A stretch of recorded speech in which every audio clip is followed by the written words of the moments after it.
सर्वज्ञ श्री चक्रधर स्वामी की जय। आज आपला नवरात्रातला चौथा दिवस आहे।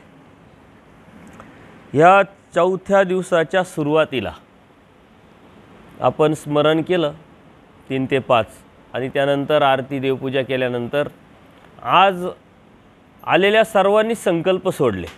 एक विशेष बाब झाली, सर्वांनी सोडले। कोणी मनापासून सोडले, कोणी सोडायचा म्हणून सोडले, पण सोडले बाया अंगाने निको होईना पण देवने स्वीकारले। तर आपणच आपल्यासाठी सर्वांनी टाळ्या वाजवा मग। कारण परमेश्वराने सृष्टी निर्माण केली ती ह्याच गोष्टीसाठी। बाकी तुम्हाला भौतिक जगातले सुख द्यायचे, संसारात पाडायचे, संसारात टाकायचे आणि परत मग दुःख द्यायचं याच्यासाठी नाही। परमेश्वराचा उद्देश फक्त आणि फक्त या जीवाने अनुसरावं, त्याग करावा, मला प्राप्त करावं यासाठी सर्व उपद्याप आहे। त्याच्यामुळे आपल्या तत्त्वज्ञानामध्ये अनुसरणा व्यतिरिक्त जे बोलणं आहे ते धर्माचं नाही आहे आणि अनुसरणावर बोलणं आहे ते धर्माचं आहे। कारण देवाने तीच प्रवृत्ती स्वीकारलेली। कौना कौनी व्यसन, कौना कौनी व्यसन येत जीव उद्धरण्याची हेची व्यसन। परमेश्वर काय म्हणतात, कोणाला कशाचं व्यसन, कोणाला कशाचं व्यसन, किंवा कोणत्या अवताराला कशाचं व्यसन, कोणत्या अवताराला कशाचं, पर मला फक्त आणि फक्त जीव उद्धरण्याचं व्यसन, दुसरं व्यसनच नाही। आणि व्यसनाच्या माणूस अधीन होतो, त्यातून बाहेर पडतच नाही। तर परमेश्वराने व्यसन घेतलंय, तो व्यसन स्वीकारलेला परमेश्वर तो त्याच्या वेगळा कसा होईल। म्हणून परमेश्वराच्या लीळाचरित्रामध्ये जेव्हा आपण जातो त्या लीळाचरित्रात आपल्या लक्षात येईल की अनेक भक्तांना परमेश्वर काय म्हणतात, अनुसरा, येत अनुसरा। आता देवाला माहीत नसेल का याची लायकी काय, याची योग्यता काय, याची पात्रता काय, अनुसरेल की नाही अनुसरेल, पण तरी देव म्हणतात। सारंग पंडिताला म्हटले, दादोसांना म्हटले, दायंबाला म्हटले, कुष्ठरोग कोणाला झाला, गणपत आपयोंना म्हटले। ते दादोस विद्यावंत होते, देवाला माहीत नाही का ही विद्यावंत आहे, देवाला तर सर्व माहिती आहे, पण तरी ते काय देव ते विद्या विचारायचे देवाला। देव म्हणायचे इथं एक ब्रह्मविद्या अशी ती विचारा। म्हटले ती तुमची राजे राणीलाच राहू द्या म्हणे, आम्हाला विद्यावंत विद्याच सांगा म्हटले, विद्या मार्गच सांगा म्हटले। देवाला माहीत नाही असं नाही, देवाला सर्व माहिती आहे, पण देवाची कड, देवाचा प्रयत्न, देवाची खावणी, देवाची प्रवृत्ती काय आहे, वृत्ती काय आहे, त्या जीवाने अनुसरावं आणि त्या अनुसरणातून स्वतःचं हित, स्वतःचं भलं करून घ्यावं। तुम्ही अनुसरले किंवा मी अनुसरले किंवा आणखीन कोणी अनुसरले, धर्माचं भलं होणार आहे का, परमेश्वराचं भलं होणार आहे का? परमेश्वराचं धर्माचं आपण भलं करू शकत नाही, ते अगोदरच भले आहे। त्याच्यामुळे आपलं भलं कशात आहे, त्याच्यात आहे आणि ही जाणीव होणं अत्यंत गरजेचं आहे। आता ही आपण मानसिकता तयार केलेली आहे, मी जोडलेलं नाही किंवा माझा अधिकार नाही, ही आपली मानसिकता आहे। जीव विषय व्यवस्था करू जाणे, काट्याच्या पेट्यावरी सकाळचं सूत्र येऊन गेलं। तर ही जी विषय व्यवस्था आपण करतो ती मानसिकता आहे आपली। परंतु फक्त आणि फक्त आपण आजपर्यंत घरंगळत आलो कलियुगामध्ये फक्त आणि फक्त अप्रयत्नाने। आपला प्रयत्न नाही तेवढा, ध्यास नाही तेवढा, सातत्य नाही तेवढं, अडीअडचणीवर मात करण्याची ताकद, हिंमत नाही तेवढी, आणि हे फक्त आणि फक्त अप्रयत्नामुळे होतं। प्रयत्न करी जायवाचे साय, जर त्या मनापासून एखादी गोष्ट करायला जेव्हा तुम्ही सुरुवात करताना तेव्हा 100% सक्सेस होते। तेव्हा अनुसरण असो, त्याग असो, परमेश्वर प्राप्ती असो, काही असो। म्हणून आपण काय करायचंय ह्या प्रश्नाचं उत्तर क्लिअर झालं का मग चालायला सुरुवात करायची। धर्म असाच आहे, अनेकांना वाटतंय तसं। आत्ताच काल आपल्या 2 भगिनी आल्या करमाळ्याच्या। आता जाता जाता त्यांनी गाडीमध्ये सांगितलं त्यांचं थोडंसं मनोगत। त्या दोघी बहिणी होत्या, करमाळा इथून किती लांब आहे, त्यांना 10 तास प्रवास करून यावं लागलं इथं, तर त्यांचा तो ध्यास होता। म्हटलं इथं एवढं लांब उपदेश यायला काय कारण तुम्हाला, तिथं कोणतेतरी आश्रम असते, साधू संतांकडून उपदेश घेऊन टाकायचा, नामस्मरण करायचं, आपला आपला देव करायचा, तुम्ही लगेच कुठं अनुसरून लगेच जंगलात त्याग करायला निघाले। मग त्यांनी सांगितलं की त्या ताई होत्या म्हणे माझी 2च महिन्याची मुलगी होती, त्यावेळेस माझे मिस्टर सरले. मी माहेरची उपदेशी, परंतु मी उपदेश न घेणं माझ्या मिस्टरांनी अगोदर उपदेश घेतला होता, नंतर मी उपदेश झाले. परंतु ॲक्सिडेंटली घटना घडली. मला त्यावेळेस काय वाटलं की चला देव भेटला आहे, धर्म भेटला आहे, मग आता कशासाठी, 2च मुली आहे, या मुलींना बी घेऊन आपण बी मार्गात जावं, आपणही संन्यास घ्यावा, त्यांना बी संस्कार द्यावे, त्या बी पुढं संन्यास घेतील, टेन्शन मिटून जाईल. परंतु ह्या उद्देशाने, ह्या ध्येयाने, या अनुषंगाने आणि ह्या वासनेने अनेक मार्गांमध्ये म्हणे बाबा मी गेले. परंतु तिथं आलेले वाईट अनुभव, या वाईट अनुभवातून मी धर्मावरून विपरीत झाले. म्हणे माझीच अशा अडचणी निर्माण झाल्या आहे, तर या मुली अजून मोठ्या होणारे किती अडचणी निर्माण होती. त्याच्यामुळं धर्म अनुसरण त्याग हे डोक्यातून आमच्या निघून गेला म्हणे. परंतु कालानुक्रमे नंतर मुली मोठ्या झाल्या, त्यांचे लग्न झाले, सर्व व्यवस्थित झालं. धर्म नुसता नावाला आहे, परंतु त्याच्याविषयी काही आपलेपणा राहिला नाही. ह्या यूट्यूबच्या माध्यमातून परमपूजनीय सागरदादा तळेगावकर असतील, परमपूजनीय अजून एक ईश्वरदास महानुभाव आहे, जे आहे ना त्यांचं आपण नाव घेतलं पाहिजे, करतात. त्यांचे यूट्यूबवरती सत्संग ऐकण्यात आले. परंतु मला आता अभ्यासाची जाणीव करून घेण्याची ध्यास लागला म्हणे. त्यांना मी फोन केला की आम्हाला सूत्रपाठ द्या, तुम्ही नाही देता येत, फोनवरतीच मला घोक द्या, फोनवरतीच मला सूत्र सांगा. पण त्यांनी नाकार दिला म्हणे. ते म्हणे नाही, आणि एवढ्या लांब माझं जाणं झालं नाही. मग तुमचा यूट्यूबवरती सत्संग ऐकण्यात आला. 2-4 सत्संग ऐकल्यानंतर मग तुम्हाला मी फोन केला, आणि तुम्ही कोणत्याही प्रकारचं काकू न करता सूत्रपाठ आणि पुस्तकं सर्वच पाठवून दिले, आणि सूत्रपाठ मी वाचायला लागले. त्यावेळी धर्म समजायला लागला, कळायला लागला. आज वासना आहे, परंतु आता अनेक अडचणी निर्माण झालेल्या आहे. त्यावेळेची परिस्थिती त्यांना नाही भेटली, तशी वातावरण तसं नाही भेटलं, त्या निगेटिव्ह झाल्या. आज पॉझिटिव्ह झाल्या तर अडचणीत अडकलेल्या आहे. म्हणजे अप्रत्यक्षरित्या त्यांना धर्मापासून कोणी थांबवलं? त्या मुली संसारात पडल्या नसत्या, त्यांना त्या पद्धतीचं वातावरण, त्या पद्धतीचं गाईडलाईन्स, त्या पद्धतीचं मार्गदर्शन जर भेटलं असतं तर किती मोठं त्यांचं भलं झालं असतं. परंतु आमच्यासारखे ड्रेसधारी जर कोणी अशा गोष्टीला दोषी ठरत असेल तर त्यांना देव भेटणार नाही, त्यांच्या निमित्ताने कोणाला भेटणार आहे? आणि ह्या निमित्ताने अशा गोष्टीमुळं ही माझी बहीणही उपदेश घेत नव्हती म्हटली. परंतु मी परत मग स्थिर स्थावर झाल्यानंतर मग त्यांना लक्षात आलं, आणि म्हणून एवढा लांब येण्याचा उपद्याप मी केला. कारण जिथं गेले तिथं चुकीचे अनुभव आले, आणि आज जी परिस्थिती आहे ना ती तशीच आहे स्त्रियांच्या अनुषंगाने. म्हणून मी सांगत राहतो, लहान मुलींना कधी मार्गात देऊ नये, आपण त्यांच्यावर संस्कार द्या. आता आमच्या मंडळातही बरेचसे माणसं होते. शिन्नरचे एक परमार्ग सेवक आहे, मंडळाचे फाउंडर मेंबर आहे कंटिन्यू, त्यांना 5-6 मुली, परमार्ग सेवक दत्ताभाऊ कांगणे म्हणून. तर त्यांना मी म्हणत राहायचं, 6 मुली आहे, त्याच्यानंतर 2 मुलं झाले, शेवटच्या ज्या 2 मुली त्या लहान आहे, तुम्ही काय करा, मार्गात देऊ नका. परंतु उन्हाळ्याची सुट्टी झाली, मार्गात पाठवा. मामाच्या गावाला आपण मुलींना पाठवतो तसं मार्गात पाठवा. 8-15 दिवस, महिनाभर, 2 महिने, जिथं तुमच्या निष्ठा असतील तिथं. ते जाधववाडीच्या मार्गात मग त्यांनी तो प्रयोग करायला सुरुवात केली. योगागर त्या मुली 10वी पास झाल्या, 11वी पास झाल्या. 2-4 वेळा महिन्यात 2-2 महिने उन्हाळ्याच्या सुट्ट्यांमध्ये मार्गातून जाऊन आले होते, आवड निर्माण झाली होती. आणि 12वीला ॲडमिशन घ्यायचं दोघींचंही बी, मागं पुढं होत्या. दोघींनी सांगितलं ॲडमिशन नका घेऊ, आम्हाला मार्गात सोडा. आज त्या मार्गात आहे, अभ्यास करताय, दीक्षित आहे. आता तो त्यांनी निर्णय घेतला, आईवडिलांनी निर्णय नाही घेतला. त्यांना धर्म कळाला, समाजला ती जाणीव झाली, निर्णय घेण्या इतपत त्यांची परिपक्वता विचारिक निर्माण झाली.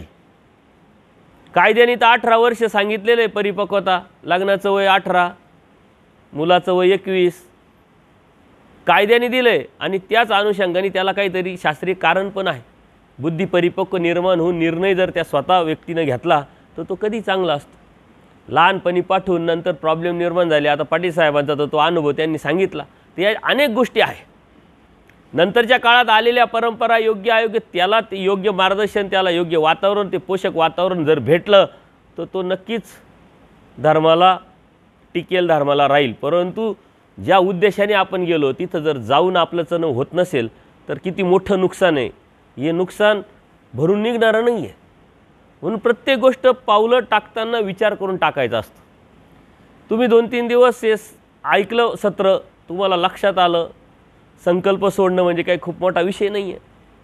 संकल्प सोडणं म्हणजे मी त्यासाठी तयार आहोत हे परमेश्वराला निरोप पाठवणं, परमेश्वराला वचन देणं, प्रॉमिस करणं. परमेश्वराने ते सांगितलं, सकाळी आपण सूत्र बघितलं, जे बी करायचं ते मी करून टाकलं आहे, जे राहिलं आहे आता ते जीवाचं राहिलं आहे आणि ते करण्यासाठी आम्ही तयार आहोत. तर त्याच्यासाठी परमेश्वराच्या सृष्टीचा जो रचनेचा जो उद्देश आहे याच्यासाठी, जे आज तुम्ही केलं त्याच्यासाठी आहे. तुम्हाला बोध देण्याचा उद्देश आज जे तुम्ही केलं त्याच्यासाठी आहे. अन्यथा ते न करण्यासाठी तुम्ही आयुष्य काढत राहिले असते, धार्मिकता करत आले असते, त्या बोध देण्याला काही अर्थ नाही, तो निष्फळ. कारण परमेश्वराने सृष्टी निर्माण केली आहे ग्रहणदान, संबंधदान, लीळादान देण्यासाठी नाही आहे, देवतेचे फळ देण्यासाठी नाही आहे, परमेश्वराचं कैवल्य दान देण्यासाठी, परमेश्वराचा आनंद देण्यासाठी. परमेश्वराची प्रवृत्ती काय झालेली आहे? माझा आनंद जीवाला द्यायचा, ही प्रवृत्ती झालेली आहे. परमेश्वर म्हटले का जीवाला सुख फळात न्यायचं आहे, देवतेच्या फळाला न्यायचं आहे, ग्रहणदान द्यायचं असं म्हटले का देव?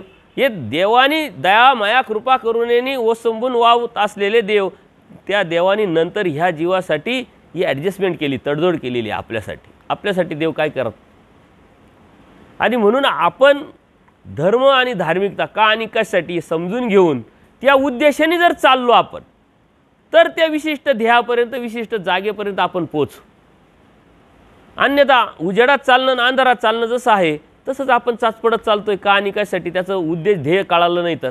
मंडळात असे बरेच लोक आहे की जे मंडळात होते, नंतर आले, कळाले. काही गावात सरपंच होते, वेल एज्युकेटेड चांगले सदन लोक होते, ते बऱ्याच ठिकाणी मी नंतर पाठवले. जाधववाडीला गेले, काही वांबुरीला गेले, काही अनेक ठिकाणी गेले.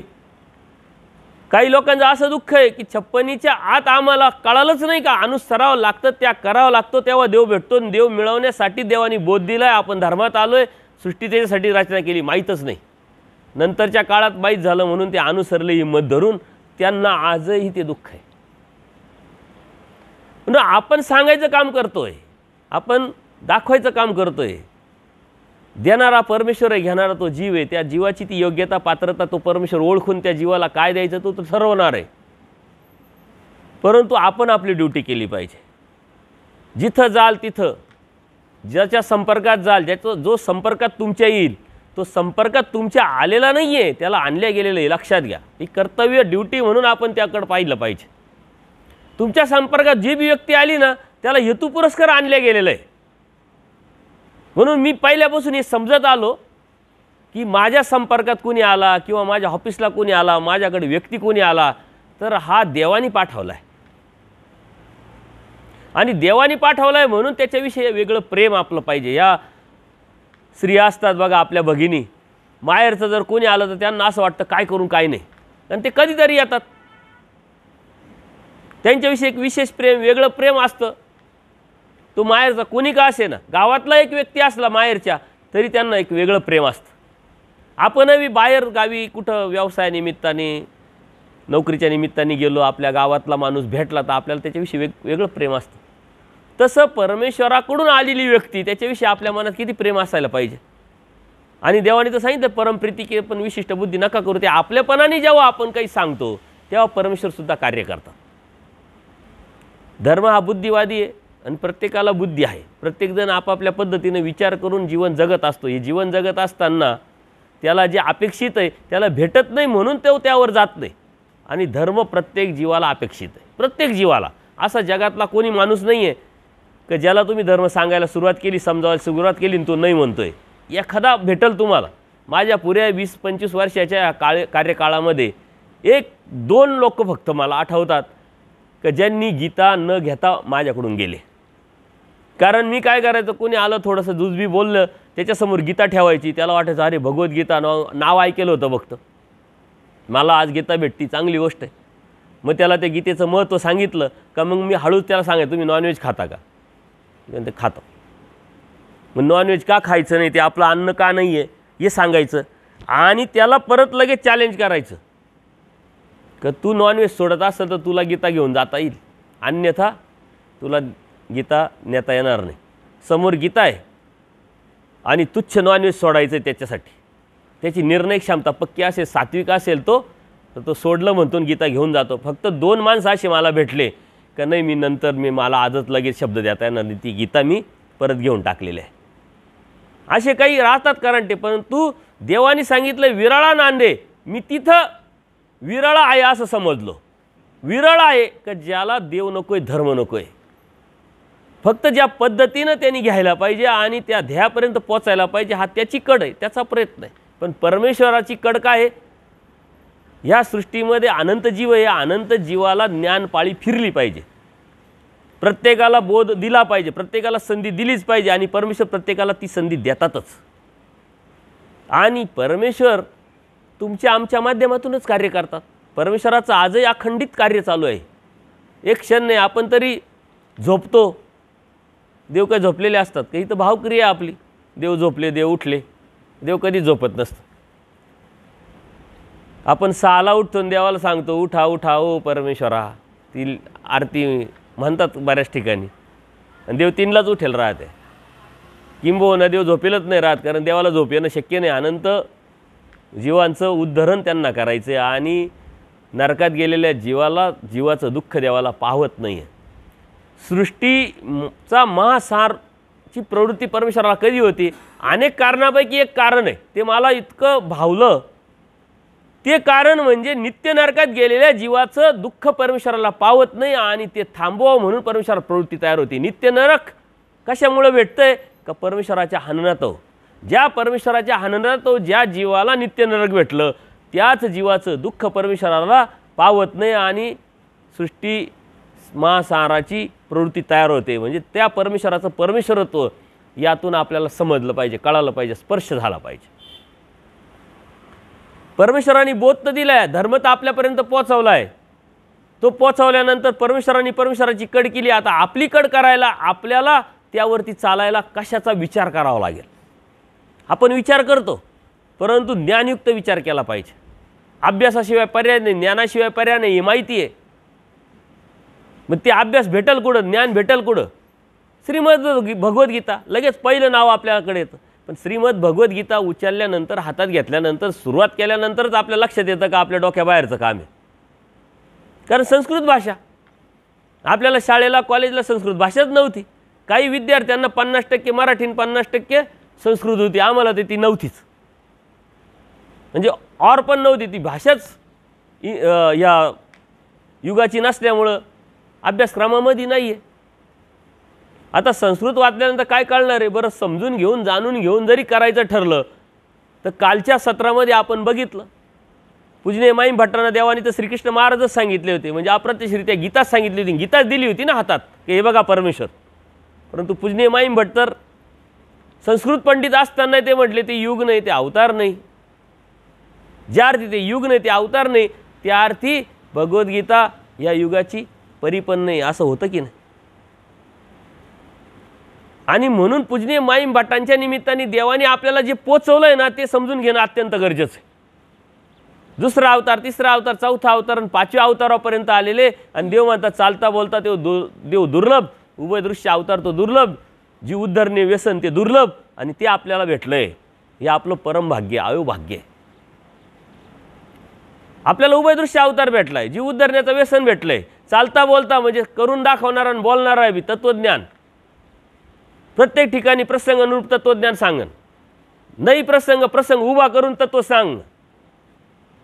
येतं प्रवृत्ती झाली, स्तंभा एखादे करून निमित्त बोलजेल. आचार्य व्यापाराला गेलेले आणि प्रवृत्ती झाली निरूपणाची. मग सुरू आचार्य कधी येत आहे, ओढ निर्माण झालेली आहे. प्रल्हाद बाईसा ना, त्यांना विचारताय. आता देवाला माहीत नाही का प्रल्हाद बाईसाचं काय बौद्धिक लेवल आहे? देवाला सर्व माहिती. पण तिथं कंजूशी केली का? बाई तुम्ही देव जाणता? नाही जाणत. आता तिची बी तेवढी योग्यता आहे ना. आपल्यासारखं म्हणले नाही जाणत आणि गप्प बसलो असतो. पण तिने काय केलं? देवा तुम्ही जाणवलं तर जाणेल, विनंती केली ना. आणि म्हणून देवाने अत्यंत तिला समजेल तिच्या लक्षात येईल, तिच्या बुद्धीच्या लेवलला जाऊन समजवलं आहे. आपण जेव्हा एखादं लहान बाळ हातात घेतो ना, तेव्हा त्या बाळाला मोठं करतो का आपण लहान होतो? सांगा बरं. आपण लहान होतो, ते बोबडं बोलायला लागलं, आपणही बोबडं बोलतो. त्याच्यासारखं होतं, त्याच्यासारखं समजायला लागतं, त्याच्यासारखं शिकायला लावतो, त्याच्यासारखं खेळायला लावतो. आपण लहान होतो. जेवढा मोठा माणूस त्या बाळासाठी लहान होतो. अनंत ब्रह्मांडांचा नायक परब्रह्म परमेश्वर या छोट्याशा जीवासाठी लहान झाले, म्हणजे कर्मभूमीत आले, अवतार घेतला, जीवधर्म देहधर्म स्वीकारला आणि आपल्याला जसं समजेल, जसं कळेल, आपल्या बुद्धीच्या लेवलवरती जाऊन लहान होऊन समजावत आहे. म्हणजे देव जाणता नाही जाणत, जाणवला तर जाणेल, सांगा देवा. आणि मग देवाने किती सोपं सांगितलं. देव चित्राचा नाही, चित्राचा असेल तर फाटेल म्हटलं. जीव दगडाचा नाही, दगडाचा असेल तर फुटेल. देव मातीचा नाही, मातीचा असेल तर विरेल. देव धातूचा नाही, धातूचा असेल तर वितळेल. देव निरव निराकार म्हटले. किती सुंदर आणि किती समजेल उमजेल अशा पद्धतीनं सांगून आचार्यांची वाट पाहिली, परत डबल निरूपण केलं आहे. बाईसामध्ये इथं कोणीच नाही आणि तुम्ही कोणाला सांगताय? स्तंभ आहे का ते निमित्त करून बोलीचे? कोणाला निमित्त करायचं आहे? कोणालाही सांगायची प्रवृत्ती आहे देवाची. आपण आता तुम्ही जर नसते तर मी सुरू केलं असतं का सत्र? मी म्हटलं असं थांबा 5-10 मिनटं मी जाऊन येतो, किती वेळ राहिला ताईचं, आहे की नाही? आपण वाट पाहतो. पण देवाला काय प्रवृत्ती आहे? कोणीच नाही आहे, सुरू. स्तंभा एवढी उचंबळ आहे, एवढा उत्साह आहे या जीवाचं उद्धार करण्यासाठी, एवढी वासना आहे, एवढा प्रयत्न आहे. टोकाचं का त्याच्यापर्यंत आपण जाऊ शकत नाही. आपण जर माणूस समोर नसेल तर आपण एकटा गप्पा नाही मारत. आपल्याला कोणतरी पाहिजे, एकांत तर नकोच आहे आपल्याला. जर यादा का तुम्हाला 2-4 माणसं दिली आणि एकांत दिला, आणि जर तो मोबाईल नाही दिला आणि देवने बी नेट पॅक नाही दिला, तर तुम्हाला खायला नसेल चालेल पण मोबाईल पाहिजे. ते फेसबुकवरती जोक येत राहतात. ते म्हटले नारद मुनी आले खाली कलियुगामध्ये, नारायण नारायण म्हणत म्हणत एका व्यक्तीकडे गेले. तो मोबाईल चालवत होता. म्हणे तू काय करतो? वाईट कर्म करतो म्हणे, आजपर्यंत वाईट कर्म केले, नरकात जाशील म्हणे. म्हणले काय काय नरकात राहतं? मग त्यांनी सारं वर्णन केलं. म्हणे बाकीचं नरकात जाऊ द्या, काही जाऊ द्या, आम्हाला कुठेही टाका म्हटले, फक्त मोबाईल न्यायला अलाउड आहे का? म्हणजे मोबाईलचा काही उल्लेखच नाही शास्त्रात. मग मोबाईल न्यायचा अलाउड आणि नेट पॅक पाहिजे म्हणे, मग तुम्ही कुठेही घेऊन जा म्हणे, आम्हाला आम्ही घाबरतच नाही म्हणे. वास्तविक जी वास्तविकता आहे ना, आपण जोक म्हणून त्याकडे पाहतो आणि टाकून देतो, परंतु त्याचं चिंतन करायचं की ह्या मोबाईलचा हा जीव किती आरी गेलेला आहे, त्याला कुठं काय भेटणार आहे याचं सुद्धा भान नाही. आणि परमेश्वर धर्म ही आपल्याला जाणीव करून देत असतं की तुम्ही आले कुठून, आले कशासाठी, काय करायचं आणि काय प्राप्त करणार, आणि त्या प्राप्तीतून नंतर तुम्हाला काय भेटणार. म्हणून ज्ञानाशिवाय पर्याय नाही. सूत्रपाठात तुम्हाला गेल्याशिवाय पर्याय नाही. सूत्रपाठात विधी अविधी आहे, धर्म आणि अधर्म आहे, तत्व आणि सिद्धांत आहे, आचार विचार प्रणाली, काय करायचं काय नाही करायचं हे आहे. तुमच्या मनातल्या शंका सारं काढून धुवून डोकं काढून टाकण्याचं काम सूत्रपाठ करतं. तुमच्या मनात शंका आली, अनुसरलो, कुठं जायचं, काय जायचं, कपडे नाही देतील का नाही, खायला भेटेल का नाही, राहायला भेटेल का नाही, गरम पाणी आहे का नाही, सर्व व्यवस्थित भेटेल का नाही. देवाने लगेच सकाळी सूत्र सांगितलं. काय म्हटले? काय सूत्र आहे? चिंदू चिरकुटीचा विचार करता म्हटले. मायस ना परमेश्वर, एवढ्या मोठ्या परमेश्वराच्या प्राप्तीला तुम्ही निघाले, चैतन्य परमेश्वराच्या प्राप्तीला निघाले, तुम्ही चिंदू चिरकुटीचा विचार करताय. देवाने काय तुमचा कॉन्फिडन्स वाढवला आहे, तुमचं अज्ञान, तुमचं संभ्रमावस्था, तुमची भीती, तुमच्या मनातली शंका एका सूत्रात धुवून टाकली. अरे म्हटले तुम्ही काय विचार करताय याचा? यस ना एवढा मोठा परमेश्वर आणि तुम्ही चिंदू चिरकुटीचा विचार करताय, या अशा गोष्टीचा विचार करताय. म्हणून मी तुम्हाला पहिल्या दिवशी सांगितलं, बरेचसे लोक इथं गेले का माहिती का? आश्रम पाहायचा आहे. या आश्रमात गेलो बाबा, त्या आश्रमात गेलो, त्या बाबा आश्रमात गेलो. बाबा आश्रमात पाहायचा उद्देश काय त्याचा? डोक्यात काय त्याचं? त्याग करायचं, पण व्यवस्था कशी काय होईल, मस्त कशी काय होईल, कोणत्या गोष्टीनं काय आपल्याला भेटेल याची जाणीव नाही आपल्याला. परंतु या भौतिक सुखामध्ये एवढं अडकलेलो आहे आपण, त्याच्या व्यतिरिक्त आपण राहू शकत. ते पाहिजे आपल्याला, ते मस्ट आहे, व्हेरी MP. परंतु जेव्हा देव मिळवायला निघतो ना आपण, आणि देव मिळवायला निघताना याचा विचारच येत नाही, तेव्हा तुम्हाला देव मिळू शकतो. आणि याचा विचार करता करता तुम्ही देव मिळवण्याचा विचार करत असेल तर देव मिळूच शकत नाही तुम्हाला. कारण देव मिळवण्याचा विचारच तुम्हाला हे सारं त्यागायला लावतोय. आणि तो विचार येऊनही हे त्याग होत नसेल तुम्हाला तर मात्र देव भेटू शकत नाही. या नाण्याच्या दोन बाजू आहे. बरं, कर्म तर जे आहे तुम्ही करताय, तुम्ही आंघोळी करताय, जेवण करताय, नाश्ता करताय, काम करताय, पैसे कमावताय, आणखीन कुठं कुठं जाताय का नाही? कर्म तर करताय ना.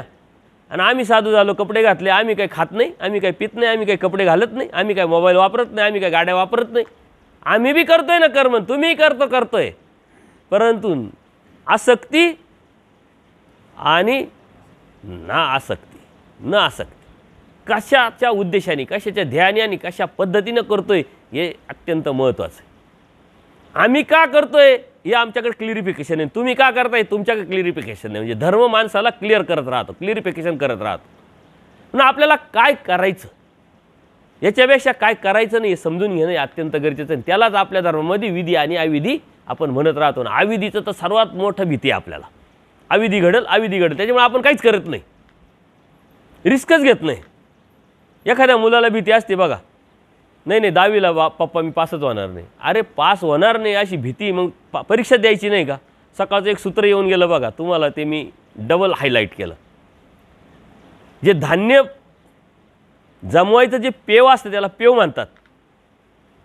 किंवा आजच्या याच्यात आपण काय म्हणतो त्याला, ते पत्र्याचं काय बनवलं राहतं, कोठी म्हणा आपण, आहे की नाही? डबे म्हणा, कोठी म्हणा. म्हणजे ते रिकामं आहे, धान्य नाही आहे त्याच्यात टाकायला. मग तुम्ही काय टाकाल? घाण टाकाल काय? घाणीनं भराल काय? रिकामं कशाला ठेवायचं, घाणीनं भरावं. देव म्हणतात भूक लागली तुमच्याकडे खायला काही नाही, मग विष खाल काय म्हटले. उलट मी ते विष शब्दाच्या ऐवजीने देवानी दुसरा शब्द वापरायला पाहिजे होता. आणि मी वापरतो असतो, पण 2-3 ठिकाणी बोललो. पण उपदेशी व्यक्ती मला भेटले 2-3 जण, आणि अचानक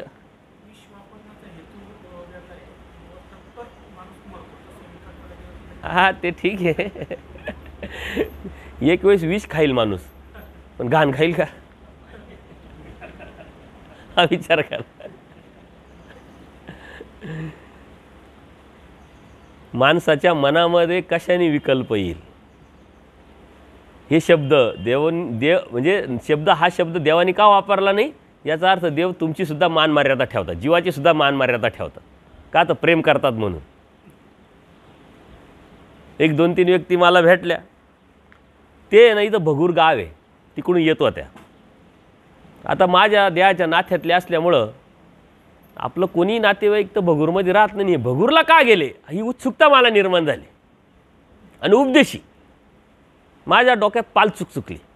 म्हटलं का हो, भगूरला तर आपलं कोणी नातेवाईक नाही आहे. तुमचं कोणी आहे का, तुमची मावशी किंवा सासूरवाडीकडचे, इकडूनचे तिकडूनचे, कोणाकडे गेले होते? नाही नातेवाईक नाही म्हणे, पण आम्ही तिथं देवीला गेलो होतो. तिथं त्या देवीच्या समोर एक काही पाण्याचा काहीतरी झरा आहे, तिथं जाऊन ते आंघोळ करतात किंवा काहीतरी करतात. याच्या पाठीमागे त्यांना काय सफेद चट्टा झाला, काहीतरी कोणीतरी सांगितलं आणि गेलं. ते सूत्र मी त्यावेळेस वापरलं होतं, पण मी विष हा शब्द नाही वापरला. म्हटलं का हो, देव सांगताय की तुम्हाला भूक लागली तर मग खायला अन्न नाही, मग काय गू खातो का आपण? आपल्याला चट्टा झाला, यातून आपल्याला निघणार नाही, मग आपण काय हे करायचं का? मग हे सूत्र सांगून त्यांना मी झापलं, थोडंसं बोललो, समजावलं. आणि चट्टा झाला हा काही देवतेचा कोप नाही आहे किंवा काही नाही आहे, हा एक आजार आहे. सफेद कोड होता ना त्याला, ते त्यासाठी डॉक्टर का जाय, ट्रीटमेंट घे. हे फालतूपणा तुला सांगितला कोणी? म्हणजे देवाने आपल्याला सावध केलेले, समजावलंय. फटके पण देतात, समजावून पण सांगतात, सावध पण करतात आणि कॉन्फिडन्स पण वाढवतात. तुमचा गैरसमज, न्यूनगंड, भीती पण काढतात. देवाने साऱ्या गोष्टी मानून विचार केलेला आहे. काही सूत्र असे आहे का जे फक्त कॉन्फिडन्स वाढवणार आहे, ते बाजूला काढा, तुमच्या लक्षात आहे. काही सूत्र असे आहे का गैरसमज, अज्ञान, भीती तुमची दूर काढण्यासाठी म्हटलेले. काही सूत्र असे का याच्याशिवाय पर्यायच नाही, याच रस्त्याने तुला जावं लागेल. जे वारीलं ते न कीजे, जे म्हणितलं ते कीजे. स्पष्ट सांगितलं की नाही? याच्यामध्ये कॉम्प्रोमाइज केली का देवानी? नाही कॉम्प्रोमाइज केली. लवचिकता ठेवली का? नाही केली. जोपर्यंत तुम्ही सूत्रपाठात जात नाही तोपर्यंत तुम्हाला कळणार नाही. सूत्रपाठ नुसतं पारायण म्हणून जर तुम्ही करत असाल तर ते सुद्धा तुमच्या डोक्यात येणार नाही. तुम्ही दररोज जे सूत्रपाठ वाचताय ना ते पारायण करण्यासाठी नाही वाचायचं आहे, तो विधी करून टाकाल परत तुम्ही, त्याच्यात परत गुळगुळीत याल. सूत्रपाठ याच्यासाठी वाचायचं आहे का आपण त्यातून आपल्याला आता किती वाचवायचं आहे हे लक्षात घ्या. खूप काही वाचू नका. 2 सूत्र वाचा, 10 सूत्र वाचा, 5 सूत्र वाचा, परंतु दिवसभर ते डोक्यात ठेवा. नुसते डोक्यात नका ठेवू, त्याच्यावरती जाण्याचा प्रयत्न करा. तुमच्याकडे गाडी दिली, चावी दिली, डिझेल टाकून दिलं, सर्व करून दिलं, तुम्हाला गाडीच येत नाही चालवायला. तुम्ही दररोज फक्त गाडीत बसले आणि फक्त हां करत. लहान पोरं करतात. लहान पोरांना आपण गाडीत बसून देतो, ते बी करतो, त्याला वाटतं मी चालवतोय गाडी, आहे की नाही. तसं जर झालं तर तसं तुम्हाला देवाने आता लीळाचरित्र दिलं, सूत्रपाठ दिले, ब्रह्मविद्याशास्त्र दिले, सारे दिले, आणि तुम्ही ती चालवायच्या ऐवजी नुसतं त्या लहान पोरासारखं खेळू राहिले त्याच्याबरोबर, तर काय उपयोग होईल का. ते आपल्या जीवनात उतरावं लागेल. आणि ह्या जीवनात उतरवत असताना काय करायचं आणि काय नाही करायचं, कशासाठी करायचं, त्यातून होणारा फायदा काय आणि तोटा काय, या प्रश्नाचे उत्तर क्लिअर आपले झाले पाहिजे. विधी आणि अविधीचं आपल्याला तर खूप भीती आहे. आणि जी अविधी परमेश्वरांनी सांगितलेली नाही ती अविधी मानवनिर्मित आपण निर्माण केलेली आहे आणि त्याची आपण भीती बाळगतोय. हे झालं तरी विधी, ते झालं तर विधी, तो केलं तर दोष, तो केला तर दोष, आणि त्याच्यातूनच घाबरून आपण परत मेन याच्यामध्ये जात पण नाही. भीती निर्माण झाली, मग आपण काय रिस्कच घेत नाही, रिस्क घेत नाही आणि त्याच्यामुळं पुढं जात नाही. विमान बनवलं, ते विमान सुंदर बनवलं, टेक्नॉलॉजी, मशिनरी, सर्व, परंतु ते उडावलंच नाही आणि दररोजच फक्त पार्किंगला ठेवलं, तर त्या विमानाला विमान म्हणता येईल का. त्याला कधी ना कधी उडवायची रिस्क घ्यावा लागेल. ते उडावल्याशिवाय ते चालतंय का नाही व्यवस्थित, ते बनवलेलं आहे का नाही व्यवस्थित, त्याची टेस्ट तोपर्यंत होऊ शकत नाही. तसं तुम्हाला देवाने धर्म दिला आहे, तत्त्वज्ञान दिले, सिद्धांत दिले, त्यावरती चालल्याशिवाय तुम्ही रिस्कच्या बाहेर येत नाही. तुम्ही रिस्कच्या बाहेर येत नाही, चौकट बांधून टाकली, इकडे जायचंच नाही, इकडं फिरकायचंच नाही, हे दोष लागेल, ते दोष लागेल, याची भीती वाटते, त्याची भीती वाटते. त्याच्यामुळं तुम्ही ना तुमचं जे जीवन आहे ना व्यवस्थित पार्क करून ठेवलेलं आहे आपल्या घरामध्ये. घरामध्ये बी काही लई व्यवस्था आहे असं काही नाही आहे. सोन्याचे ताटण, चांदीचं पाट आहे असंही काही नाही आहे. जे सारं आहे तेच आपल्याकडे आहे. बरं ते बी किती दिवस राहील याची काही गॅरंटी नाही आहे. थोड्या दिवसातच नाही, निसर्गात आपल्यातून ते निघून जाणार आहे.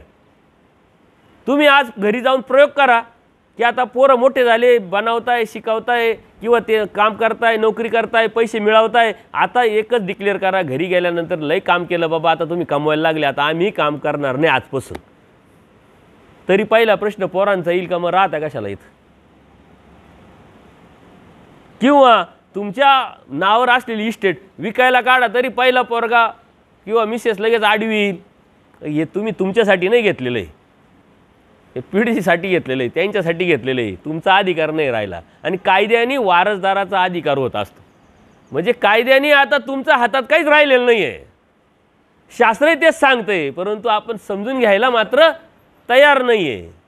आणि म्हणून आपण उडत नाही आहे, रिस्क घेत नाही आहे. रिस्क घ्यावं लागेल तुम्हाला, ते आव्हान स्वीकारावं लागेल.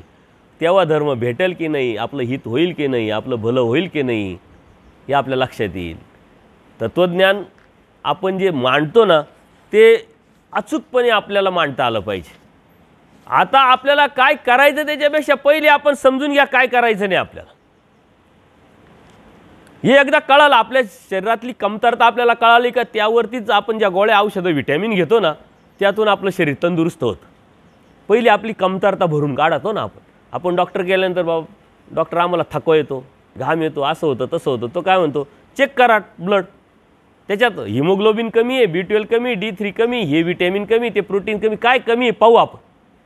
आणि मग जे कमी आहे, ज्याची कमतरता आहे, तो त्याच्यावर औषध दिलं की ती कमतरता भरून निघते, आपण तंदुरुस्त होतो. आपल्या अध्यात्मामध्ये काय कमतरता आहे, आचाराची काय कमतरता आहे, आपण काय करायचं नाही आहे जेणेकरून आपण अशक्त होऊ, आपण मळीनतो, आपण धर्मावरून जाऊ, हे आपल्याला महत्त्वाचं आहे. आणि ते डॉक्टर पथ्य पण सांगतात की हे असं का झालं, तर अशामुळं असं झालं, म्हणून आता ते तू करू नको, ते उद्योग करू नको. म्हणून देवाने अविधी जो आपल्याला सांगितले, अविधीची भीती बाळगायची काहीच कारण नाही. जे नचे जे सूत्र आहे तो आपल्यासाठी अविधी, जे नचे सूत्र आहे ते आपल्यासाठी न पाळते, हे लक्षात घ्या. न पाळते न पाळण्याचे सूत्र, न पाळण्याचं ठिकाण, न पाळण्याचं विधी म्हणजे न पाळते. आपल्या डोक्यात न पाळते म्हणजे फक्त देवतेला तेवढंच काम आहे का? उठायचं आणि मानभाव कुठे शोधायचा आणि पकडायचा आणि त्याच्या मानगुटावर बसायचं, एवढंच काम आहे का? उलट मानभाव स्वामी श्री चक्रधरांचा आहे, परमेश्वराचा आहे, त्याच्या मालकाचा आहे, त्याच्या पतीचा आहे. त्या देवतेची पती कोण आहे? मायेचा पती कोण आहे? परमेश्वर आहे. मालक कोण आहे? परमेश्वर आहे. त्याचे आपण आहोत. ते तुम्हाला शोधून तुमच्या मानगुटावर बसेल का? तुम्ही जर लाईनीत दोरीत असेल, गाडी चालवताना ट्रॅफिकचे नियम जर पाळले तर तुम्हाला काही प्रॉब्लेम आहे का? काहीच प्रॉब्लेम येऊ शकत नाही. परंतु ते नियम न समजून घेता आपण जर चालवायला लागलो तर काही होऊ शकतं, ॲक्सिडेंट होऊ शकतो, अडचणी येऊ शकतात, पोलीस पकडू शकतात, काही बी. तसं धर्माचे नियम काय आणि अनियम काय हे समजून घेणं गरजेचं. बघा, तुम्ही लायसन काढायला जेव्हा जातात ना, तेव्हा ते RTO वाले काय करायचं हे नाही विचारत, काय करायचं नाही विचारत. ते काय म्हणतात, तुला उजवीकडे वळायचं असेल तर काय करावं लागेल? हात द्यावा लागेल, इंडिकेटर चालवावं लागेल. म्हणजे काय करायचं, त्याच्यावर काय नाही करायचं. जर यदा कदाचित तुला वळायचं आहे तू हे नाही केलं, तू वळाला तर मग तुझा ॲक्सिडेंट होऊ शकतो. काय नाही करायचं. डॉक्टरकडे गेल्यानंतर काय खायचं नाही हे पहिले सांगतात आणि आपण ते पथ्य म्हणून स्वीकारतो. मुलांना संस्कार देताना आपण काय नाही, खोटं नाही बोलायचं. अरे तुरे नाही करायचे, असं नाही करायचं, असं नाही बसायचं असं सांगतो ना आपण. नाही करायचं जे अगोदर सांगतो. धर्मसुद्धा आपल्याला तेच अगोदर सांगतोय आणि आपण तेच नेमकं समजून घेत नाही आणि भलत्याच गोष्टीला घाबरत परमेश्वराच्या या धर्मापर्यंत गेलेलंच नाही. म्हणून आविधी हा खूप मोठा विषय जरी असला तरी मोजक्या सूत्रांचं आपण चिंतन करू. त्यावेळेस लक्षात येईल आता आपले जे याच्यावरती जे सूत्र चालू आहे तेच चालू आहे यूट्यूबवरती. आता बरेच सूत्र आहे, परंतु नामधारक वासनिक अवस्थेत आपल्यासाठी कोणता अविधी आहे, आपण काय पाळायला नाही पाहिजे, आपण काय करायला नाही पाहिजे. आजकाल एक स्टाईल झालेली आहे. प्रत्येक साधू काय म्हणतो, वासनिकांनी काय करायचं, वासनिकांनी कसं वागायचं, वासनिकांनी कसं बसायचं, वासनिकांनी कसं खायचं. वासनिकांचा आचार सांगणारे साधू आहे, पण साधूंचा आचार सांगणारे साधू जेव्हा निर्माण होतील ना, तेव्हा मग तुम्हाला सांगायची गरज पडणार नाही. कारण का, तर आम्ही करायला लागलो का तुम्ही आपोआप पाहून करायला शिकाल. मोठा जेव्हा करतो ना तेव्हा लहान आपोआप करतात. अनंत ब्रह्मांडांचा नायक परब्रह्म परमेश्वर, त्याला ही सृष्टी व्यवस्था सांभाळायची काय गरज पडावी. कारण परमेश्वर म्हणतात, मी सृष्टी व्यवस्थेला जर हात घातला आणि ती पाळली नाही तर मी नाही पाळली म्हणून दुसरे नाही पाळणार आणि तीच परंपरा पडेल. जेव्हा मोठे करतात ना तेव्हा लहान करतात. साधू संत आचार करतील तेव्हा वासनिक आचार करतील. वासनिकांनी काय करावं त्याच्यापेक्षा साधूंनी काय करावं हे साधूंनी समजून जर घेतलं तर अत्यंत सोपं होऊन जाईल आणि तुम्हाला सांगण्याची गरज पडणार नाही. सत्संग, अभ्यास, वाचन याच्यासाठी सुद्धा गरज पडणार नाही. कारण माझा साधू, माझा मालक किंवा माझा गुरु, माझं मार्गदर्शक, माझे प्रेरणास्त्रोत हे असे वागतात, असे बोलतात, असे राहतात, तुम्हाला आपोआपच पाहायला भेटतं. वडील कसे वागतात, आई कशी वागते त्याच्यावरती मुलांवर संस्कार पडतात. एका ठिकाणी मी असंच गेलो, एक मित्र होते बिल्डर, सकाळी गेलो त्यावेळेस मोबाईलचं नव्हतं एवढं, लँडलाईन असल्यामुळं एक फोन आला. वडिलांनी काय केलं, मुलीनं असं खुलवलं फक्त. म्हणलं काय प्रकार आहे, जवळ आहे फोन तरी यांनी उचलला नाही आणि मुलीला सांगताय आणि मुलगी बी हुशार, मुलीनं उचललं त्याच्यावर हात ठेवला, म्हणे असे सांग नाही आहे म्हणून. मुलगी म्हणते पप्पा बाहेर गेले. जर आपण खोटं बोलतोय ना, आपण खोटं बोलायला लावतोय तर तेच आपोआप तसंच होणार ना. आपण खरं बोला, मुलगा खोटा नाही बोलू शकत. आपण खरं वागा, मुलगा खोटा नाही वागू शकत. तसं साधू संतांनी आम्ही जर समजून घेतलं नाही आहे आणि आम्हाला समजलं असं आम्ही समजतो आणि तुम्ही पण समजता का, यांना सर्व समजलं आहे, तिथंच गल्लत झालेली नेमकी. जर आम्हाला समजलं तर आम्ही त्याच्यावरती असायला पाहिजे. पण जेव्हा तुम्हाला बोलायला संधी देतो ना आम्ही, सर्वात जास्त तक्रारी, सर्वात जास्त खंतन, सर्वात जास्त प्रॉब्लेम्स याच्यावर तुम्ही बोलतात. एकांतात बोलतात, तुम्ही समोर नाही येत. समोर बोलायला पाहिजे. म्हणून बाकीचं जाऊ द्या, परंतु हे आपण नामधारक वासनिक अवस्थेत, कारण धर्म आपला आहे, भलं आपलं, हित आपलं आहे, परमेश्वराने दिलेला बोध आपला आहे, तो टिकवणं आपलं ड्युटी आहे. म्हणून ह्या गोष्टी आपण कोणत्या पाळल्या पाहिजे समाज व्यवस्थेमध्ये राहत असताना, सांसारिक जगामध्ये राहत असताना, आणि कोणत्या नाही पाळल्या पाहिजे या आपण समजून घेऊ. बऱ्याच गोष्टी आहे, परमेश्वराने तर बऱ्याच गोष्टी सांगितलेल्या आहे, परंतु मातापुरा कोल्हापुरा न वाचावे. सूत्र भरपूर आहे, परंतु ते सावी आणि साने साधकाशी विघ्न करते. देवानी न जे वारीला ते न कीचे स्पष्ट सांगितलं आहे. कोल्हापूरला तर काही विषयच नाही आपला, कारण तिथं काही नाहीच आहे. परंतु मातापुरा माहूर आमच्यासारखे काही सांगतात नाही, एकदा जाऊन यायला तर काय हरकत नाही किंवा काय हरकत नाही. मग एकदा गेला, दोनदा गेला, तीनदा गेला. आता जो अगोदरच मळेल आहे त्याला काहीच होणार नाही. जो गॅरेजवर काम करतो दिवसभर, त्याचे सारे कपडेच काळे, त्याच्यावर तुम्ही शाई नेऊन टाकली, काय फरक पडला का त्याला? परंतु एकदम क्लीन कपडा आहे त्याचा, स्वच्छ आहे, त्याला थोडा जरी डाग लागला तर लगेच उठून दिसतो की नाही? हे त्याच्यासाठी मातापुरा कोल्हापुरा न वाचावे म्हटले. माहूरला जायचं नाही आहे, नाही जायचं, नाही जायचं.